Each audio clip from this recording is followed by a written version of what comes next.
அனைவருக்கும் வணக்கம். இந்த நாள் இனிய நாள், வாழ்வில் எல்லா வளமும் நலமும் அனைவருக்கும் கிடைக்கட்டும். அச்சலக்கண பத்ததி ஜோதிடமுறை உருவாக்கிய எனது அருமை குருநாதர் வாக்கியோகி நவகோல் சித்தர் ஐயா புதுவுடை மூர்த்தி அவர்களுக்கு என்னுடைய பாதம் பணிந்த நன்றிகள், வணக்கம். எனக்கு இந்த ஜோதிட கலையை கற்றுக் கொடுத்த அனைத்து குருமார்களுக்கும் ஆசிரியர் பெருமக்களுக்கும் நன்றிகள். இன்னைக்கு நம்ம பார்க்க போறது என்ன அப்படின்னா, நம்மளுடைய அருள்மிகு சேனல்ல திருமண பொருத்தம் பத்தி பார்க்க போறோம். நான் படிக்க ஆரம்பிச்சதுக்கே சில காரணங்கள் இருந்தது. அது மாதிரி எனக்கு தெரிந்த அதிகபட்சமான நண்பர்கள் திருமணம் அப்படிங்கிற ஒரு பெரிய பிரச்சனையா, போராட்டமா, ரொம்ப ஒரு கஷ்டமான சூழல்ல வாழ்ந்துட்டு இருக்காங்க அப்படின்னு எனக்கு தெரிஞ்சது. அப்ப திருமண பொருத்தம் அப்படிங்கிறது, திருமண வாழ்க்கை அப்படிங்கிறது நம்ம எங்க ஆய்வு பண்ணணும் அப்படின்னு அப்ப எனக்குள்ள இருந்த கேள்விதான், அது உங்களுக்கு இருக்கலாம்னு நினைக்கிறேன். பாரம்பரிய முறையில நம்ம 10 பொருத்தங்களுக்கு மேல நம்ம நட்சத்திர பொருத்தம் பார்க்கிறோம். நட்சத்திரம் பொருத்தம் பார்த்து பல லட்சம் செலவு பண்ணி 10 நாள்ல கணவன் மனைவி பிரிஞ்சிடறாங்க அப்படிங்கிறது ஒரு கேள்வி. இது எந்த ஒரு ஆய்வு முறையும் நம்ம குற்றம் குறை சொல்றதுக்கு இல்லை. ஆனா எதை எப்படி நம்ம ஆய்வு பண்ணணும் அப்படிங்கிறத ரொம்ப ரொம்ப முக்கியமா பார்க்கப்படுது. அப்ப என்னோட ஜாதகத்திலையும் சரி, எனக்கு தெரிஞ்ச என்னுடைய நண்பர்கள் ஜாதகத்திலையும் நான் ஆய்வு பண்ணி பார்க்கும்போது, சுய ஜாதகத்துல 7ஆம் அதிபதியோ 7ஆம் இடமோ நமக்கு சாதகமா இல்லை அப்படின்னா அந்த காலகட்டங்கள்ல பிரிவு வருது. அப்ப 7ஆம் அதிபதியோ 7ஆம் இடம் அப்படிங்கிறதுனா என்ன அப்படின்னு நம்ம பார்க்கலாம். உதாரணத்துக்கு திருமண பொருத்தம் பார்க்கும்போது முதல்ல ரொம்ப முக்கியம் நம்மளுடைய சுய ஜாதகம். உதாரணத்துக்கு நம்ம ராசி அதிபதி பார்ப்போம். ராசி அதிபதி மேச ராசியா இருந்து 7ஆம் அதிபதி எங்கெல்லாம் இருக்கக்கூடாதுன்னு பார்க்கிறோம். அப்ப 7ஆம் அதிபதி ராசிநாதன் யார் அப்படின்னா, அது மாதிரி ராசிநாதனும் எங்கெங்கெல்லாம் இருக்கக்கூடாதுன்னு பார்க்கணும். ராசிநாதனும் 7ஆம் அதிபதியும் 6, 8 வரக்கூடாது. இந்த 6, 8 வரும்போது என்ன நடக்கும் அப்படின்னா, 2 பேருக்குள்ள ஒரு கருத்து முரண்பாடு வந்து பிரச்சனைகள் வந்து பிரியறதுக்கான வாய்ப்புகள் அதிகம். அது மாதிரி 7ஆம் அதிபதினு சொல்லக்கூடிய சுக்கிரன்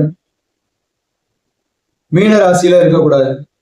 அடுத்ததா மேச ராசியில இருந்து ரிஷப ராசியில இருக்கக்கூடாது. 7ஆம் அதிபதி எங்கெல்லாம் இருக்கக்கூடாது? மீனத்துல இருக்கக்கூடாது, ரிஷபத்துல இருக்கக்கூடாது, கடகத்துல இருக்கக்கூடாது, கன்னியில இருக்கக்கூடாது. இப்ப 7க்கு இது எல்லாமே சாதகமற்ற நிலையில இருக்கு. இப்படி இருக்கும்போது என்னோட சுய சாதகத்துல நமக்கு சாதகமா இல்லை அப்படின்னா கணவன் மனைவிக்குள்ள ஒரு பிரச்சனை இருக்குமா? இருக்கும். தீராத மன போராட்டம் இருக்கும், மன ஒற்றுமை இருக்காது. அப்ப ராசி அதிபதினு சொல்லக்கூடிய 7ஆம் அதிபதி சாதகமா இல்லை அப்படின்னா கண்டிப்பா நமக்குள்ள ஒரு மன ஒற்றுமை இருக்கவே இருக்காது. அப்படிங்கிறத நம்ம இங்க பார்க்கணுமா? கண்டிப்பா பார்க்கணும்.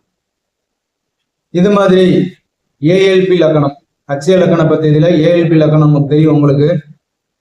நம்ம சொல்லிக்கிறது என்ன அப்படின்னா, 7ஆம் அதிபதி ஏஎல்பிக்கு 7ஆம் அதிபதி அதே சுக்கிரன் மீனராசியிலோ ரிஷப ராசியிலோ கடகராசியிலோ கன்னிராசியிலோ இருந்துச்சு அப்படின்னா உடல் பொருத்தம் இருக்காது. அப்ப உடல் பொருத்தம் இல்லை அப்படின்னா கடனுக்காக வாழ்வாங்க. அப்ப இவங்க என்ன செய்வாங்க? ரிஷபத்துல இருந்துச்சுன்னா கண்டிப்பா கோர்ட்டு கேஸ், வம்பு வழக்கு, பிரச்சனைகள் இருக்கும்.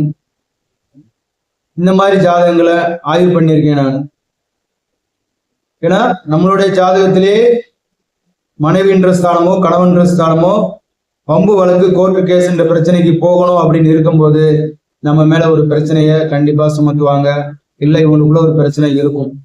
அது மாதிரி கடகத்துல இருந்துச்சுன்னா ஒரு பெரிய அழுத்தம் இருக்கும். இவங்களுக்குள்ள ஒரு அழுத்தம் இருக்கும், போராட்டம் இருக்கும். சரிங்களா? இப்ப அதே கன்னியில இருக்கு துலாம் ராசி, சுக்கிரன் 7ஆம் அதிபதி. கன்னியில சுக்கிரன் இருக்கு அப்படின்னா ஒண்ணு கணவனோ மனைவியோ பிரிஞ்சு இருக்கணும், இல்ல வெளியூர் வெளிநாட்டுல வேலை பார்க்கணும். இவங்க பிரிஞ்சு இருக்கக்கூடிய ஒரு அமைப்பு தான் இருக்கும். 10 வருட காலங்கள் இவங்களுக்கு பிரச்சனை இருக்குமா? இந்த மாதிரி பிரச்சனைகள் இருக்கும். அப்ப கணவனா இருக்கவங்க ஒண்ணு இரவு நேர வேலைக்கு போவாங்க. அப்ப இரவு நேரங்கள்ல தூக்கமின்மை பிரச்சனை இருக்கும். இரவு நேரங்கள்ல வேலைக்கு போகணும். இரவு நேரங்கள் பகல்ல இந்த மாதிரியான விஷயங்கள் வந்து இருக்கும். பகல்ல இருக்க மாட்டாங்க வீட்டுல. அப்போ ஒற்றுமையின்மை பிரச்சனை வருமா? கண்டிப்பா பிரச்சனை வரும். இவங்களுக்குள்ள ஒரு பிரிவு இருக்குமா? இருக்கும். இதெல்லாம் எப்படி சார் நீங்க ஜோதிடத்துல தெரிஞ்சுக்க வேண்டும் அப்படின்னா, நீங்களும் அக்ஷய இலக்கண பத்தி படிக்கலாம். நான் எப்படி படிச்சு இன்னைக்கு ஜாதகங்களை ஆய்வு பண்ணி மக்களுக்கு இதை நான் சொல்லிட்டு இருக்கணும், அதே மாதிரி நீங்களும் அக்ஷய இலக்கண பத்தி படிக்க முடியும். எத்தனை நாள்ல சார் படிக்க முடியும்? பல வருஷம் ஆகுமா? 15 நாள்ல உங்களுடைய ஜாதகத்தை சுய ஜாதகத்தை நீங்க ஆய்வு பண்ணிக்கலாம். நீங்க 15 நாள்ல உங்க சுய ஜாதகத்தை ஆய்வு பண்றதுக்கான அத்தனை அமைப்புகளையும் நமக்கு அக்ஷய இலக்கண பத்தி ஜோதிடர்கள் ரொம்ப அருமையா கத்துக் கொடுக்குறாங்க.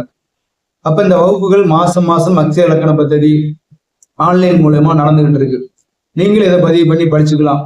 உங்க குழந்தைகளுக்கு படிப்பு சம்பந்தப்பட்டது, உங்களுடைய வாழ்க்கையில கடன் பிரச்சனைகள், உங்க கணவன் மனைவிக்குள்ள பிரச்சனைகள், உங்க அப்பா அம்மாவுக்கு பிரச்சனைகள், இட பிரச்சனை, வீடு பிரச்சனை, இப்படி எல்லா விஷயங்களையும் நீங்களே ஆய்வு பண்ணி உங்க வாழ்க்கையில என்ன நடக்குதுன்னு நீங்களே தெரிஞ்சுக்க முடியும். எனக்கு இந்த வாய்ப்பை கொடுத்த அனைவருக்கும் நான் அருள்மிகு டிவி சேனல் மூலமாக நன்றி தெரிவிச்சுக்கிறேன். நன்றி, வணக்கம்.